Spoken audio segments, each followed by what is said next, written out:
Tell us that story about the person that you went to school with that you ended up that had a child, and you ended up actually adopting in a way. Yeah, so when I was in high school, a gentleman that I played football together since we were 6 years of age, he got shot and killed when I was 18. And his girlfriend went to my high school. 6 months after he passed, his little boy was born into the world. And when I started taking care of the mom at my high school, and that little guy name is Deodric Jones. So I went, I was working at Court Street Cafe. She went into labor. Her mom called me. I went to the hospital. I looked into the little nursery where they keep all the newborn babies. And it was either God, his deceased father, or an angel. But somebody spoke to me in an audible voice and said, "This is your son. Take care of him." So at the time, my little peanut brain said, okay, he doesn't have a father. I don't have a son. It just seems like a great marriage. Wow. And from that time on, I've been trying to do my best to be a father to that little guy. Wow. Well, that is amazing. Here's, Kofi, there's so much about what you do that is very inspiring, but one of the things that I have learned very quickly is you have a huge heart and you are all about people, which is remarkable. But you had some bumps along the way, just like any one of us did. You went to Georgia Tech to play football. Again, maybe one of those places where our careers were not necessarily aligned. You played cornerback at Georgia Tech. I did. And you had some success. You had a 90-yard fumble return. Yeah. Which is still the record at Georgia Tech for the longest fumble return, which is great that you hold that record. But you had one particular game that we've talked about in the past that is just remarkable. But can you share that story? Yeah, so at Tech, I was not a star, okay? So you need to understand I was not a football star at Georgia Tech. I played amongst stars.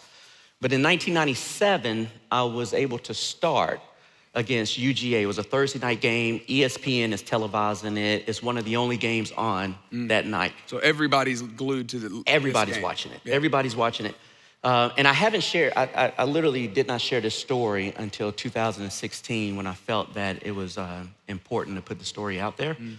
So what Clay is mentioning is that I'm on the field, I'm starting, I'm having the best game of my life. Now, again, I am not a star at Georgia Tech, so this was a big deal for me to be on the field and starting against Georgia. We had not beaten Georgia since 1990. So 7 years we had not beaten them.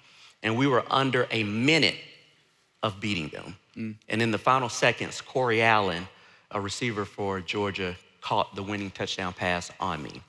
That night was the darkest moment, one of the darkest moments of my life. Because that night I went back to my dorm. I cried until I couldn't cry anymore. And literally I did not think your tear ducts could stop working, and mine did. But I was going to commit suicide. So I went back to my dorm and I took a whole bottle of 800 milligram Motrin. Now, whether or not that was going to kill me or send me to Grady to get my stomach pumped, my intent was to kill myself.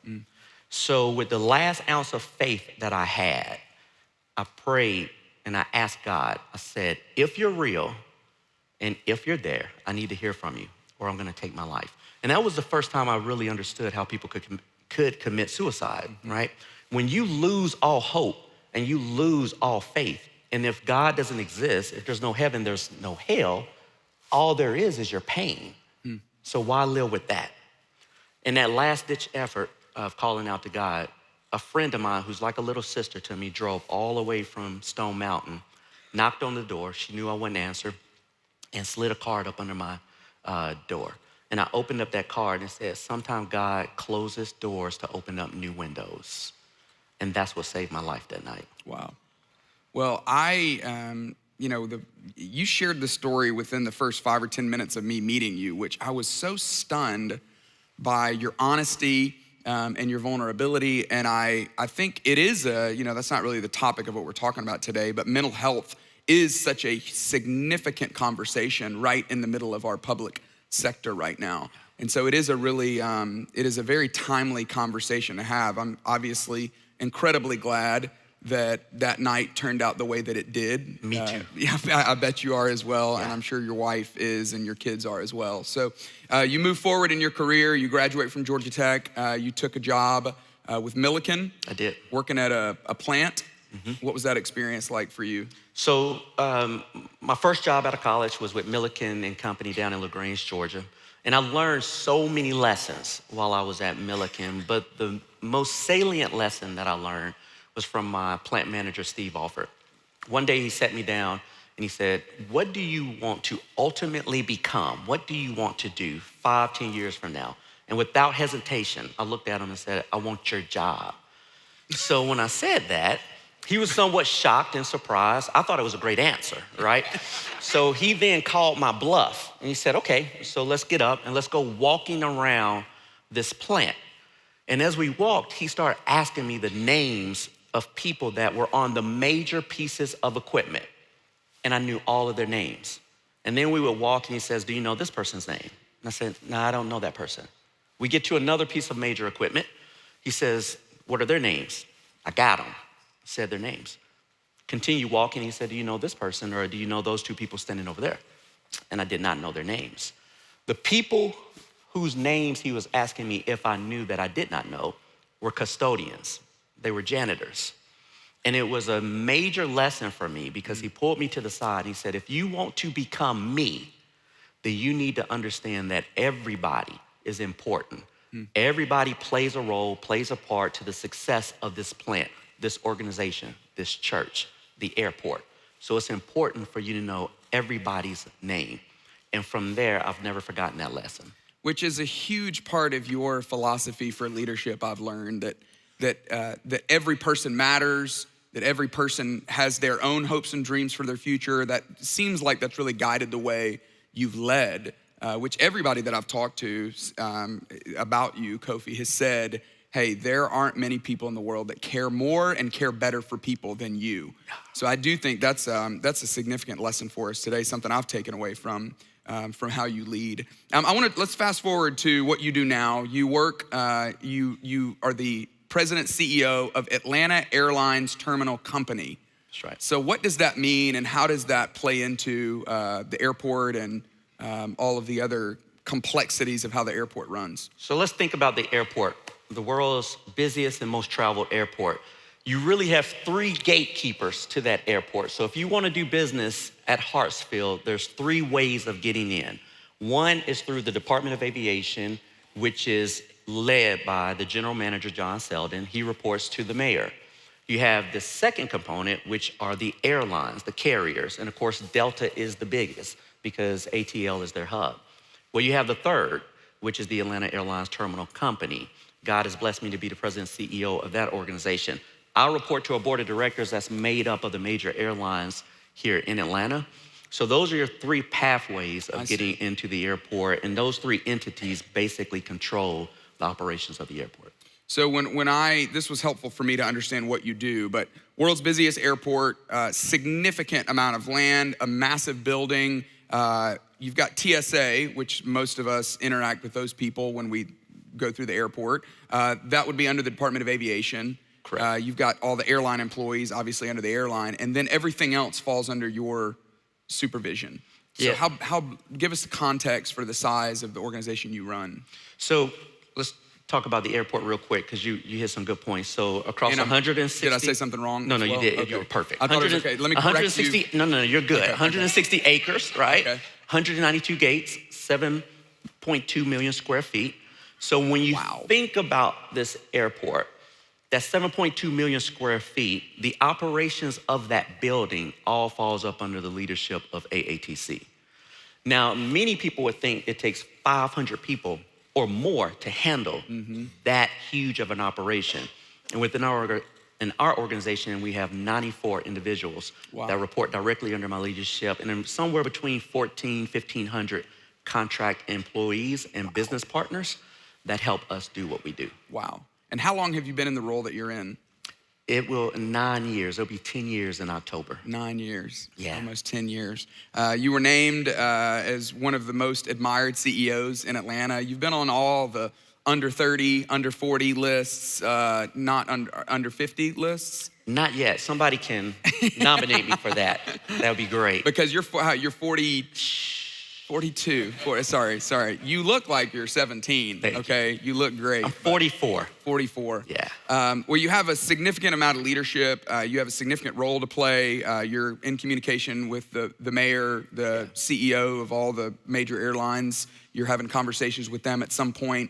You have a lot of complexity in your job. But let's talk about your leadership, because that's what, when I hear people talk about Dr. Kofi Smith, that's what I hear people talk about, is you have a sincere way of leading, a genuine way of leading. So if you were to explain your philosophy of leadership, how do you lead?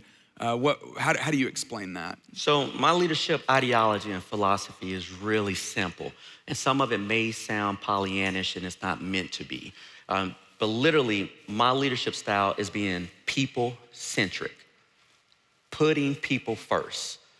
This is what I've always done, and this is what I continue to do. And if you think about it, the thing that everyone needs to be successful, all businesses need to be successful, all individuals need to be successful, are people.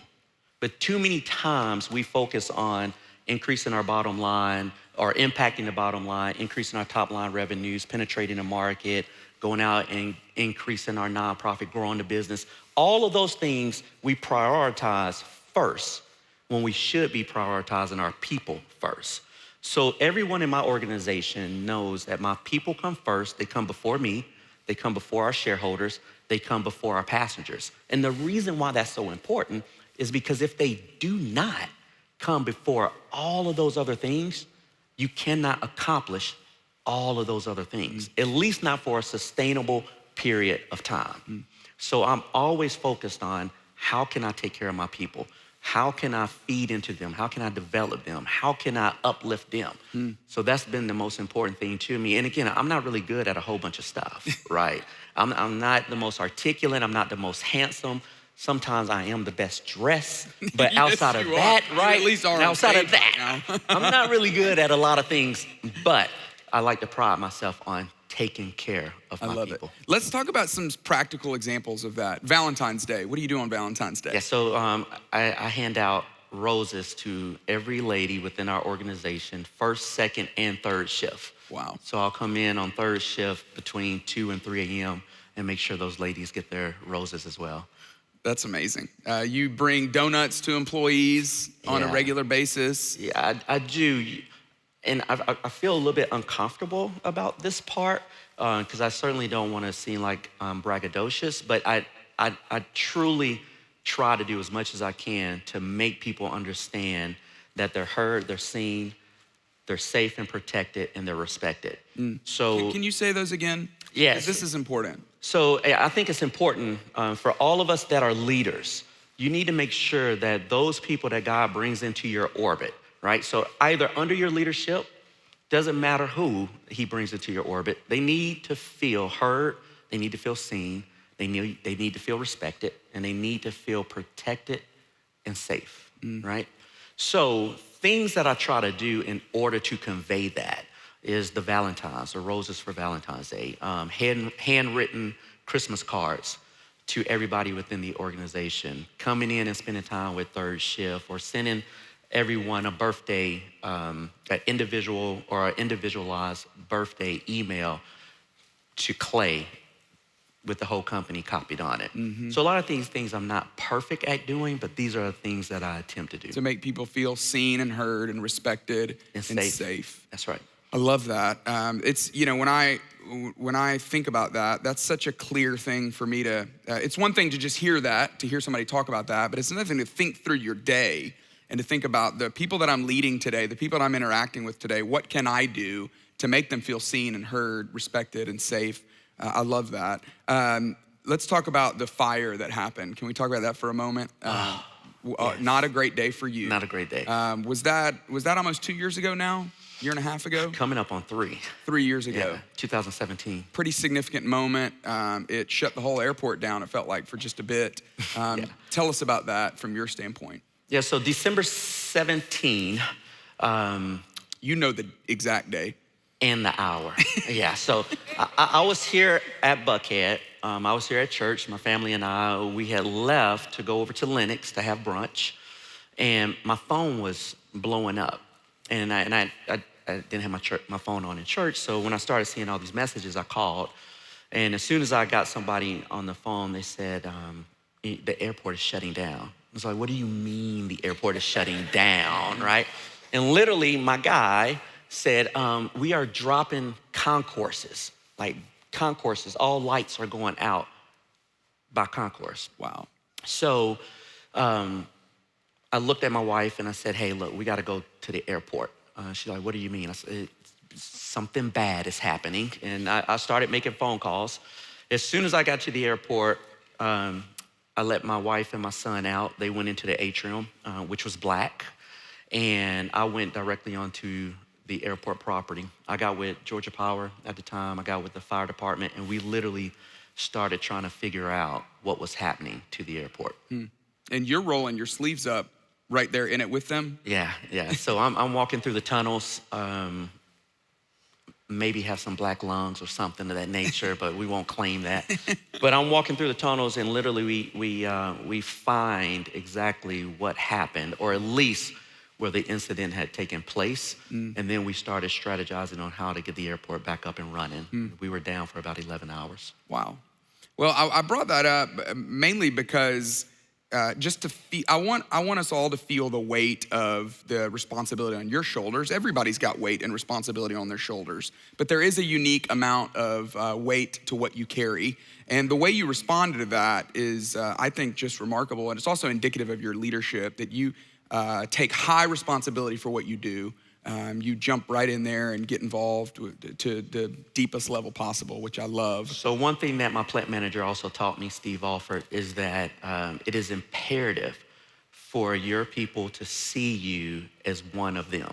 And the way that happens is for you to roll up your sleeve and get dirty, go out and do the same work that they're doing. So it's kind of been, he kind of ingrained that into me. So once I hit the airport, I mean, that's what I knew to do. It was just automatic. Go out and try to determine what is going on. Forget about my title as president and CEO. Go out and try to help determine what's happening. Now, let me tell you, this is very important, because as we were driving into the airport, okay, I'm literally telling my wife, don't talk, just pray, because this can be career ending if it's my fault that we have shut down the airport for 11 hours, okay? So that was another piece of it, of coming into the airport and literally praying that, God, I do not want to lose my job. No, I'm glad you didn't lose your job. Yes. Nobody wants that. But I should have said that at the beginning, but tell us about your wife and your kids too. Tell us about your immediate family. Yes, so met my wife at Georgia Tech. She's an industrial engineer, so she's definitely the brains and the beauty of the family, right? She's that neck that controls the head. We have two beautiful sons. One is 7 years old, Cole Parker Smith, and then we have a 1-year-old who just turned 1 last Thursday, Kyla Redmond Smith. Beautiful. Yeah.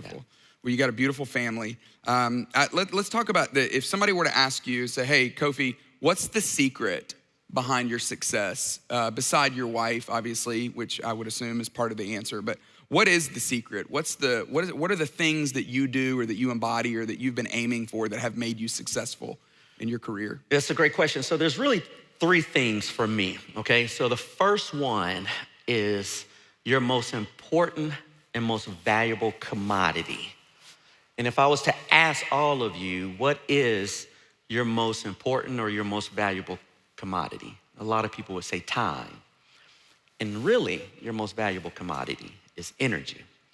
Because you can have all the time in the world, but if you do not have the right amount of energy to take advantage of the time doesn't matter. That's a great point. So when you think about your energy, there's 4 different energy levels: mental, emotional, physical, and your spiritual. They're all interconnected and they're all intertwined. But you want to make sure that you have those in balance. And what I mean by balance is that you cannot expend too much and you cannot renew too much. If you expend too much, you will break down and you will burn out. If you do not expend enough, then you will atrophy. So I try to keep, as best as I can, all those energy levels in balance, right? So part of expending your energy is really challenging yourself to increase your capacity of those energy levels. So that means you have to push yourself no different than you would on the physical side. If I want to grow muscle, I have to go into the gym and I have to lift heavier weight every time I get into the gym in order for my body to be able to lift heavier weight the next time. But you cannot do that without rest and recuperation, right? So the renewal is very important. So the balance, I'm a Libra, so I'm the sign of the balance and the scales, right? So I love keeping everything balanced. And when I'm unbalanced, everything is off. So that's number one. Keeping it balanced, those 4 energy levels become my fuel. Can we pause right there? And Yes. Can I dig in on that for a second? So in regard to your mental capacity, your head space, what are you doing to stay balanced there? You seem like an avid learner. You seem like you're continuously getting better, always thinking of new things and reading. I mean, your list of books that you're reading is remarkable. You got your doctorate, which you didn't have to do that necessarily for your job. What are you doing to keep that sharp? So 2 things. One, constantly, learning is very important, which is really my third, being a continuous learner. So you don't have to go to school and you don't have to get a doctorate degree. You don't have to get several degrees, but you must always be in the classroom. And that classroom can be in your car listening to audiobooks, which I do continuously. It can be YouTube University. It can be going to seminars, whatever the case may be. So many opportunities to develop. You have to continue to be a continuous learner or a lifelong learner, right? So mentally, I'm always listening to my audiobooks. But I try to, and I'm not 100% good at this, but I try to wake up every morning at 4 a.m. So somewhere between 3:45 and 4 a.m. You just lost us all at that point. We're all out. I'm not Is that what it 100% takes? perfect, but this is what I attempt to do is wake up and start my meditation at 4 a.m. So I utilize Deepak Chopra and Oprah's meditation, 21-day meditations, and I just rotate through several of them. So I try to meditate in the morning. And then after I'm done with my meditation, I'll read my Bible, read a daily devotional, and then I'll try to get into the gym and do a workout. And again, I'm not perfect at this, but this is a routine that I try to build in. And that's really how I help keep my mental capacity built. What about that relationally and family, and what are the ways that you keep that in balance? Yeah, so on the emotional side of that energy is spending time with my family, and especially those 2 little boys. So my little 7-year-old, Cole Parker, I'm telling you, he's like my little mini-me. So I am not that absent CEO father, and I have tried to pride myself on being there for my little guys. And Cole, I'll come home today, right, from speaking here, going to work, managing that organization, then going later tonight for an event, and then getting home and my son and say, let's go downstairs and play football. So, I'll take off my clothes and we'll go down and he'll tackle me and we'll play football in the basement. Then we'll do a little bit of homework, and then I'll spend time with little Kaka, the baby, kissing all over him. So it's important to me emotionally, where I get this renewal from emotionally, is spending time with my family and especially my little boys. Love that. I think that's probably one of the consistent things that we all feel, is that feeling of being overwhelmed. There's so much to do. There's so many things to keep up with, so many balls to keep in the air. I think that idea of balance, even seeing life with those barometers, those gauges in front of us to make sure those are in balance, I think is a really healthy way to think about sustaining the kind of energy that we know we need to be able to lead and to be able to be our healthiest self. So that's the first one. The second one, and I jumped ahead to the third one, which was my fault as an interviewer. No worries. But let's go to the second one. The second one is emotional intelligence. So we all have heard of EQ, emotional intelligence, and there's 5 tenets of emotional intelligence, right? So everybody knows that. So it's self-awareness, it's self-regulation, it's motivation, it's social skills, and it's empathy.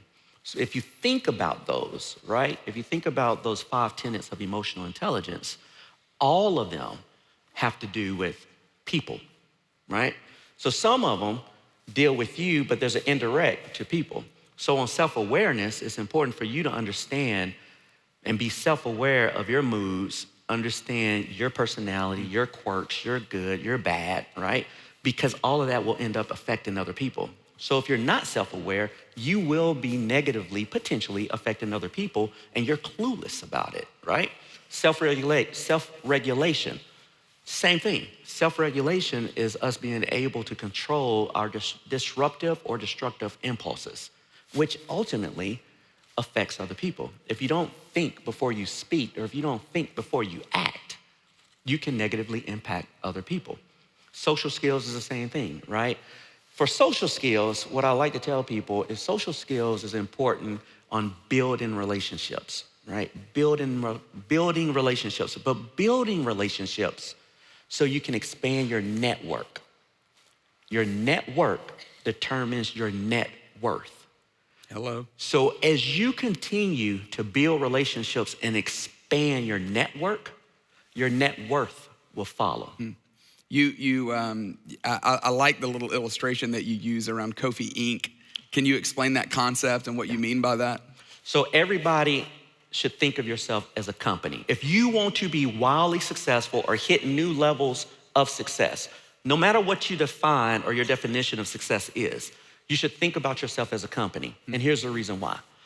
If Clay thinks about himself as Clay Inc. or Clay LLC, Clay number one responsibility, his number one focus should be what all businesses and corporations' number one focus is. And that's to increase shareholder value. So if Clay is focused on increasing shareholder value, that means that anybody that comes into his orbit is a potential shareholder. So you should be thinking, how can I increase this person's value? Because if you do that as an organization, as Kofi Inc. or Clay LLC, our stock price goes up. So if your stock price is gonna go up, what that would mean for Clay is that his salary increases, his promotional opportunities increase, his congregation enlarges, his book sales have the opportunity to increase. All of that is a part of his stock price. So if he's thinking of himself as a company and he's focused on the number one things that companies are held accountable for, and that your Fortune 100 and your Fortune 500 constantly think about, is increasing their shareholder value.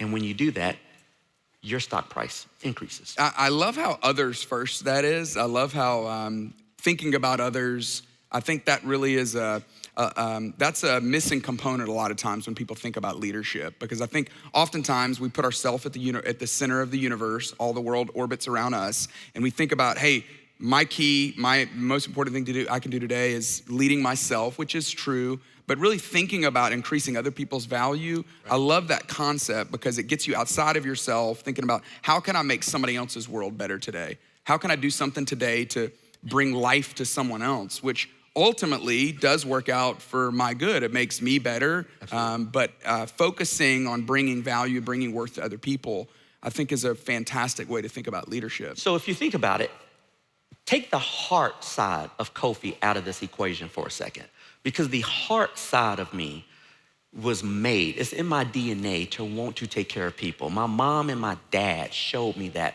my entire life. So they were just givers to people. That's all that they ever did. And I saw it from both of them. But let's take the heart side of Kofi out for a second. And let's only think about the business side. Again, if you are focused on increasing other people's value, your potential shareholders' value, and you're not this heart side person, right? But you care about your own individual success, my equation works for you as well, right? If you are constantly trying to enhance and take care of other people, they will in turn take care of you. Mike, all ships rise with the same tide, right? So if you create waves that will lift everybody else's boat, your ship will rise with that same tide. Well, I love that concept. I mean, that really is the way that Jesus instructs us to lead as well. It's a real others first mindset. So you're walking through the secret of your success. So you started with your balance, your energy. You're talking about emotional intelligence and the components there, and then being a continuous learner. Anything to add to those before we move on? No, I just think that all of you have heard or maybe said, it's not personal, it's business, right? So everybody say it with me. It's not personal. personal, it's Business. Don't ever say that again. That is the dumbest and most insensitive thing that can ever roll out of our lips. I love that. Okay? No judgment on any of you who have said that before, because I'm guilty of it too, right? But how can it not be personal when you're dealing with people, right? Everything is personal because you're dealing with people. So if you can keep that on the forefront of your mind and do not sell yourself to this false reality that it's business and it's not personal, you will see things truly change externally once you adopt that internally. I love that, Kofi. I want to revisit something that we started with at the very beginning. And this happened the first time I met you when you shared that story about the play at Georgia Tech where Corey Allen scored over you, Georgia won, you lost, you go back to your dorm room.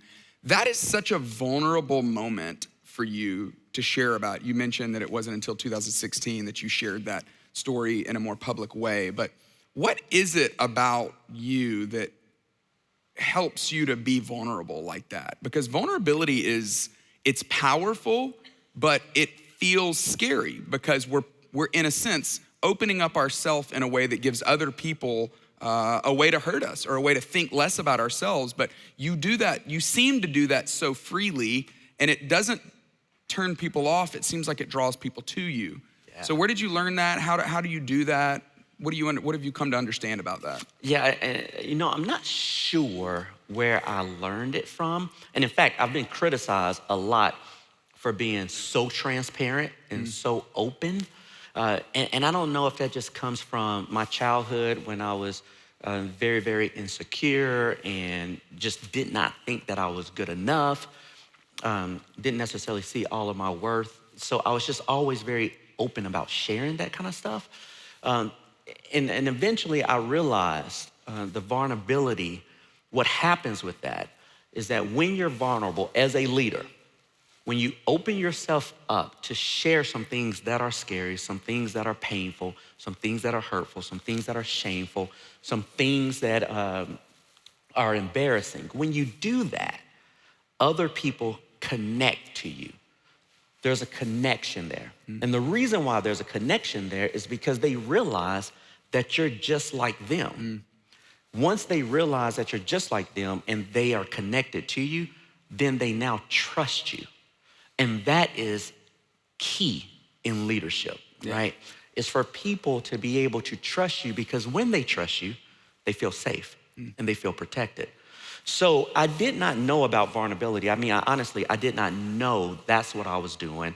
It was just a part of me. But then I read Brené Brown's book, Dare to Lead. And then I realized in reading her book that, oh, hey, I'm okay, right? Everybody who was criticizing me about being so transparent and so open, this is exactly what leaders are supposed to do.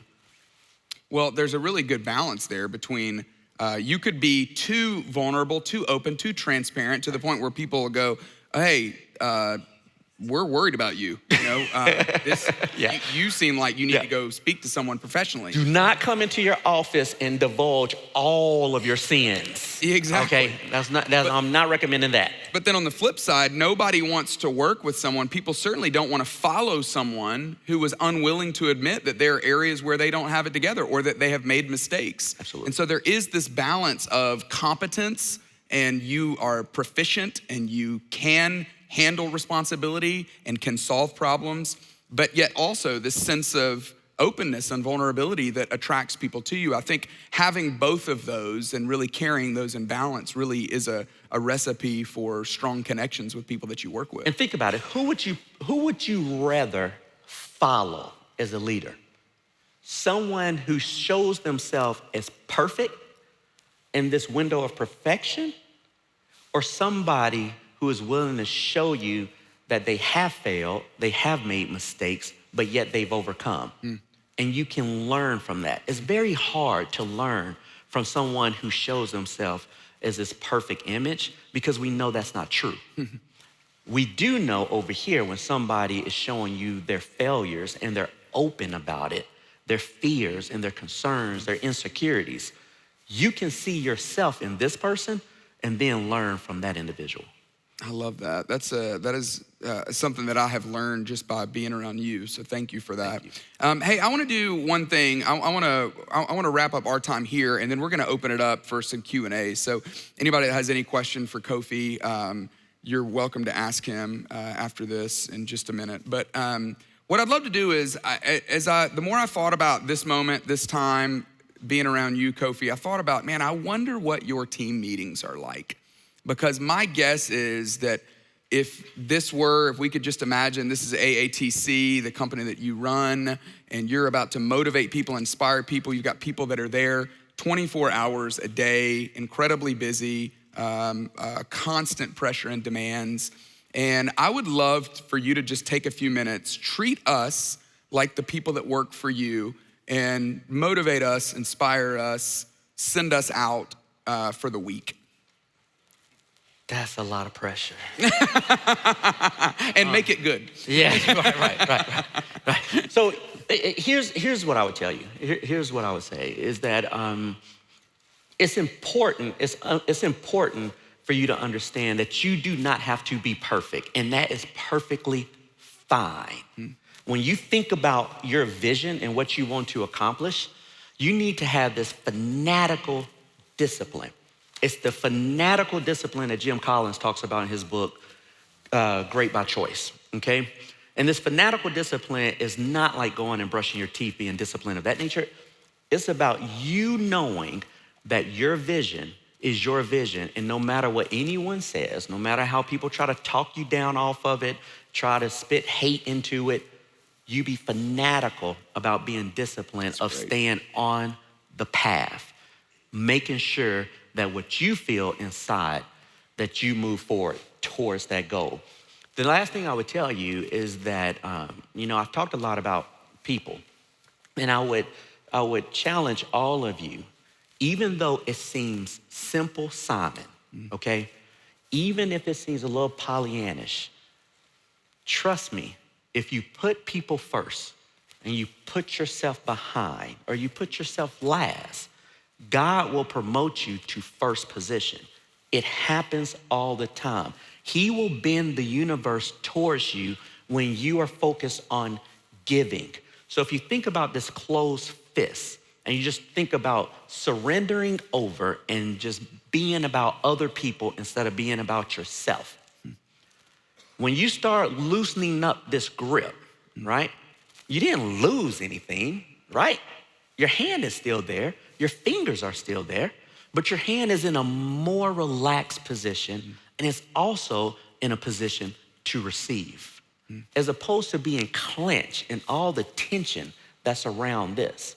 So just surrender, be about others, and you will see that you will receive so much more. I love that. I love that. That's a great practice for us to do today, no matter where we work, no matter what we do. Hey, I would love to open it up. We've got about 10 minutes to be able to open it for a Q&A. We've got a couple of microphones that we're gonna pass around here, but does anybody have any questions or a yes and right here in the middle, and then we'll go in the back. No hard questions. Right here in the middle, Sue. Yeah, thank you. And you wanna tell us your name and the organization that you're with? Sure. Good morning. C.A. Washington. I'm here with the Image and Etiquette Institute, and thank you for being here and sharing your story. And what I would like to know is, you talk about growing your network, and I feel like that's something that I've done a lot more, but you also talked about knowing everyone's name. And I feel like that's something that I really struggle with, especially because the more my network grows, the more I'm encountering people that I see intermittently instead of every day. So are there any techniques or books or anything that you would recommend for learning everyone's name? Yeah, so there are some books out there, and there's books on memory. But let me just give you just a couple techniques. So, and all these books talk about this, right?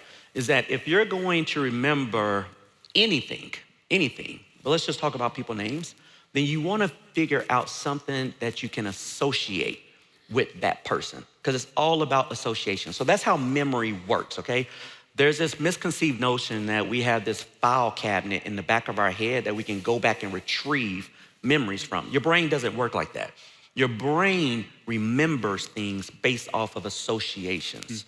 So if you want to improve how well you remember people, then figure out something about that person, make a story up around them, because your brain is really good at holding on to stories, holding on to music lyrics, right? You can hear a song that you haven't heard since 1993, and you will rap every lyric to it, right? And you're like, where did that come from? Where did that come from, right? Your brain remembers stories and lyrics. So when you meet someone, they tell you their name, think about a story with their name or something about them that you can apply their name to, and you will remember their name every time. It's guaranteed. It's just how the brain works. Love it. Thank you. In the back here. Yep. Casey. Casey Copeland from New York. Oh my gosh. What's the story, Hello. Kofi? How'd you remember her name? So listen. You said it. So So Casey Copeland is one of my long dear friends from New York, and she was at Georgia Tech when I was there at Tech, and helped me get through Tech. Thank you, Casey. Thank you, Kofi. So I think we've been subconsciously studying leaders for a long time. So what would you tell your 20-year-old self, or both of us, as we were sitting trying to do our homework now, in terms of our own leadership development? So if I was talking to my 22-year-old self, I would tell my 22-year-old self to go out and do two things. One, read as many books as you possibly can on leadership, and those that have written fantastic books on leadership, right? Jim Collins, all kinds of different books, Malcolm Gladwell, Napoleon Hill. I mean, the list goes on. But read those books. Which I started in college, by the way. But the other very important thing is go out and find mentors. Go out and find mentors. Go out and find coaches that are willing to pour into you. And here's the great thing about mentorship or executive coaches or any of that stuff, right? Is that people love talking about themselves. So if you give someone an opportunity to talk about themselves, they love it. So if you go out and say, Clay, can I just spend some time with you? I just want to learn about you. How did you get to where you are? Can you tell me keys to your success? People eat that up, right? So if you can find those people, and there are plenty of them, right, in Atlanta, but if you can make a contact with one of those individuals and say, hey, I just want to learn more about you and what's gotten you to where you are, people will eat it up and they'll spend time with you. I love that, because everyone has an ego. Everybody. And being able to speak straight to it is, there's nothing wrong with that. Let's go right here, and then let's go right here. Why don't we go here since you have the microphone? But Maria, right, this gentleman's, yeah. Yeah, go ahead. You want to give us your name? Awesome. Good morning. Thank you again for being here. If you were at that place where you had to turn those keys of your leadership over this morning to the next one in line, if you had to dig down deep, what line of advice would you hand that next leader following in your footsteps? If I had to hand over the keys. If it was your time to move on and turn the reins over to someone else. Oh man, that's a great question.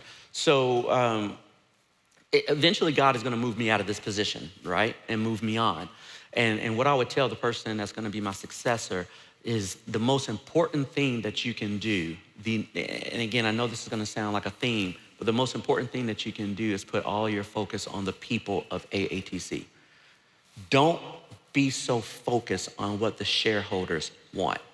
And it's very hard, right? It's very hard. So, and you know, when people hear me say that, they look at me and say, hey, you're speaking out of two sides of your neck. And I'm like, no, I'm not.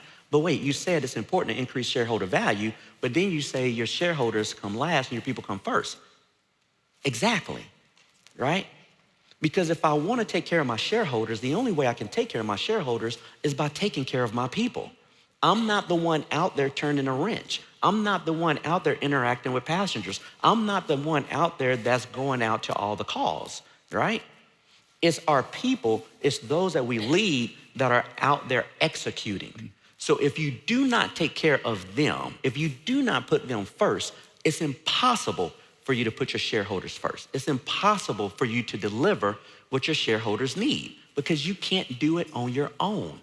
So you have to take care of those that are making it happen. So I think of myself as the head coach of my organization. So I don't walk around calling myself president and CEO, right? And people in the audience who work with me, they would tell you that he calls himself head coach. And the reason why I call myself the head coach is because I understand it's the players on the field that win the game.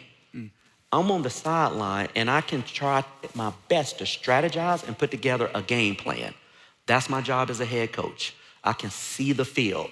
But at the end of the day, it's my players that are making the plays. So I have to take care of them if we're gonna end up winning the game.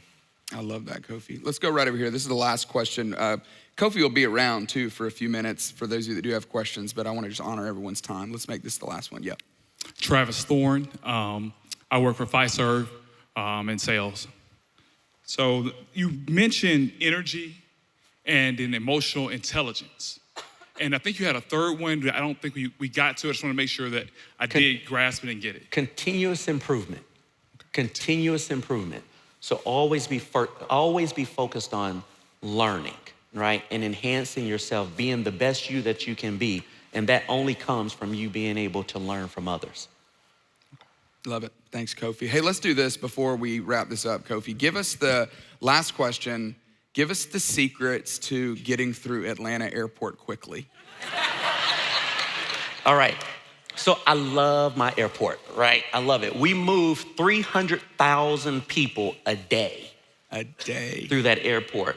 We can originate, meaning from the non-secure side moving through security, 60 to 80,000. When the Super Bowl was here, it was 110,000 people that we pushed through security. Okay, so it's really difficult to find a slow day at the airport, all right?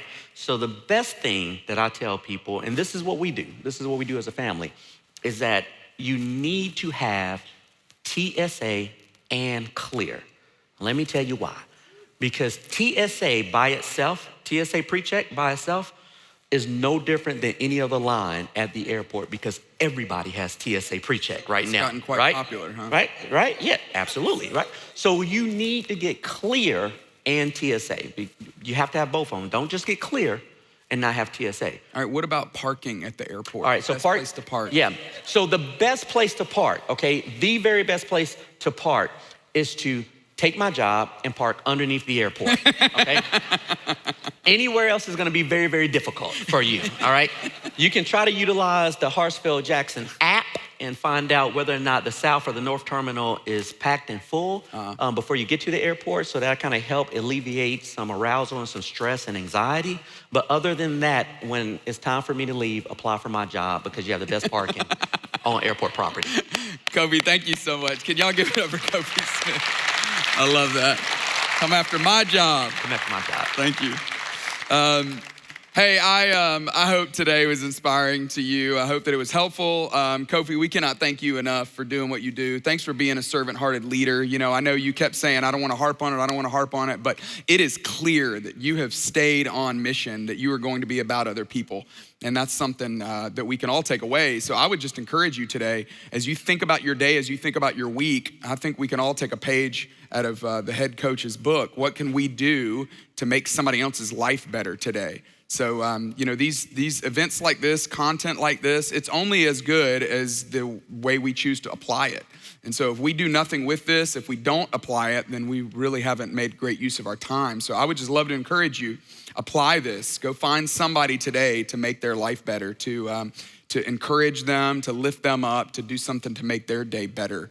I hope that you will come back next month in March. We're really excited about this breakfast in March because we're going to be doing a similar interview with Cheryl Batchelder. Cheryl is a remarkable leader. She's got quite an amazing career in the corporate space and eventually became the CEO of Popeyes and really one of the most miraculous turnarounds of any company. And then most recently, in 2019, she had a brief stint as the interim CEO at Pier 1 Imports. And so being able to talk about those two organizations, and one seemed to turn around very well, and one seemed to be a little bit more challenging to turn around, and getting to learn some things from her is something that I'm certainly looking forward to, but we hope you'll be back for that. You have all that information on your card there today. You can go to buckheadbreakfast.com to sign up, bring some friends, bring some coworkers, and we hope that we'll see you back here in March. Hey, thanks again for being here. Have a great rest of your day. Have a great week,